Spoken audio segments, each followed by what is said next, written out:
सुभान अल्लाह। इन्होंने फरमाया, सैयदा आयशा रज़ी अल्लाह अन्हा ने, और हज़रत अस्मा बिनत अबी बकर कहती, मैंने पूछा कोई निशानी है? उन्होंने सर के इशारे से कहा हाँ। पहले भी सिर्फ इशारा किया, दोबारा भी सिर्फ इशारा किया, यानी वो भी घबराई हुई थी, नमाज में थी। जी, हज़रत आयशा रज़ी अल्लाह अन्हा नमाज में ही थी और हज़रत अस्मा उनसे सवाल करी थी, इसलिए वो बोल नहीं रही थी, सिर्फ इशारा करी थी आसमान की तरफ और फिर सर के इशारे से हाँ कहा। मैंने पूछा, फिर मैं भी नमाज के लिए खड़ी हो गई, यहाँ तक कि मुझ पर गशी तारी हो गई। ये या तो गर्मी की वजह से थी या उस शिद्दत की वजह से कि पता नहीं अब क्या होगा, क्योंकि क़यामत की निशानियों में से है कि सूरज को ग्रहण लग जाएगा जब क़यामत करीब आ जाएगी।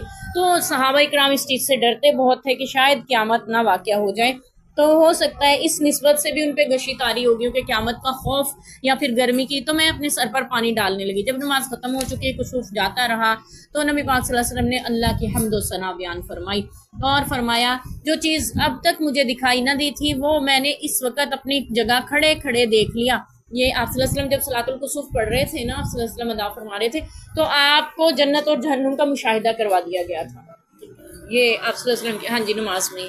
तो आपने फरमाया यहाँ तक कि जन्नत और दोज़ख को भी दिखा दिया गया। इसकी मुख्तलिफ अहादीस में यानी जिक्र मिलता है। तो यहाँ पे हज़रत अस्मा जो बयान फरमा रही हुई है कि और मेरी तरफ ये वही भेजी गई कि अपनी कब्रों में तुम्हारी आजमाइश होगी, यानी जब इंसान कब्र में जाएगा और मसीह दज्जाल की आजमाइश की मिसल या इसके करीब करीब, जैसे दज्जाल के ज़माने में दज्जाल एक बहुत बड़ी आजमाइश और फितना है ना, ऐसी कब्र में भी सवाल जवाब बहुत बड़ी आजमाइश है, तो उसकी तैयारी भी ज़रूरी है। और फिर वो फरमाती हैं, यानी कहती हैं, मुझे याद नहीं अस्मा ने इन दोनों लफ्ज़ों में से कौन सा लफ्ज़ कहा। ये जो हदीस बयान कर रही है ना, ये फातिमा है बयान करने वाली, कि हज़रत अस्मा रज़ी अल्लाह अन्हा से मैंने इस तरह सुना है। तो हज़रत अस्मा से, तो वो कहती हैं कि उन्होंने ये कहा कि पूछा जाएगा क़यामत के दिन, कब्र में पूछा जाएगा, तुम मोमिन है या मौकिन? अगर तू मोमिन है या मौकिन, मोमिन क्या होता है? जो ईमान रखता है। मौकिन होता है जो यकीन रखता है। दोनों एक ही, वो फिर भी लफ्ज़ों का फ़र्क कह रही। हज़रत अस्मा ने शायद मोमिन कहा, शायद मौकिन कहा। यानी अहादीस के जो रावी है ना, उन्होंने एक एक चीज़ को इतनी वजाहत से बयान किया है। वो कहती है शायद ये लफ्ज़ था, शायद ये लफ्ज़ था। लफ्ज़ों को में भी उन्होंने बोलने में एहतियात बरती है। तो फरमाती हैं कि फिर कहा जाएगा तुझे इस शख्स से क्या वाकफियत है, यानी क्या तू जानता है इस शख्स को? तो इस शख्स से मुराद हज़रत मोहम्मद मुस्तफ़ा सल्लल्लाहु अलैहि वसल्लम है। और फिर वो कहेगा, यानी अगर मोमिन होगा तो वो कहेगा कि वो मोहम्मद सल्लल्लाहु अलैहि वसल्लम अल्लाह के पैगंबर हैं, हमारे पास मोजज़ात और हिदायत लेकर आए थे, लिहाजा हमने उनकी बात मानी, उनकी पैरवी की, और वो मोहम्मद सल्लल्लाहु अलैहि वसल्लम है। ये कलिमा या ये बात वो 3 बार दोहराएगा कि वो मोहम्मद सल्लल्लाहु अलैहि वसल्लम है। बस उससे कह दिया जाएगा तू आराम से सोता रह। तो क़यामत के दिन जब उठाए जाएंगे, इसका जिक्र कुरान पाक में भी आता है, सूरह यासीन में, क़ाल मन युह्यिल मम्बाअसना मिन मरक़दिना हाज़ा मा वअद रहमान, कि किसने हमें उठा खड़ा किया हमारी आरामगाहों से। तो उनसे कहा जाएगा ये वो वादे का दिन है। तो ये जो मोमिन होगा, इससे कब्र के सवालों जवाब के बाद इसको आराम से सुला दिया जाएगा। इसके बारे में बाज़ रवायात से ये भी मिलता है कि जन्नत के बिछोने, जन्नत के ओढ़ने बिछा दिए जाएंगे, जन्नत की खिड़की खोल दी जाएगी जहाँ से ठंडी हवाएं और मीठी उसको नींद सुलाती रहेंगी, क़यामत तक इसी हाल में सोता रहेगा।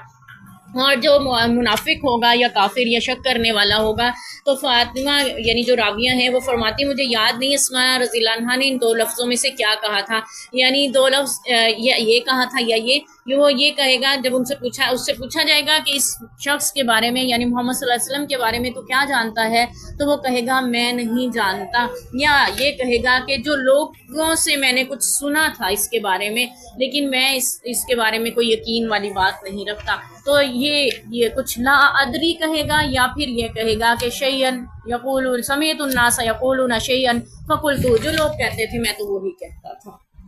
यहाँ से हमें 2 बातें ये पता चली कि हम अगर इस चीज़ पे जी रहे हैं ना, जो लोग करते हैं हम भी वही करते रहें, जो लोग कहते हैं हम भी वही कहते रहें, तो याद रखिएगा ये कामयाबी की दलील नहीं है।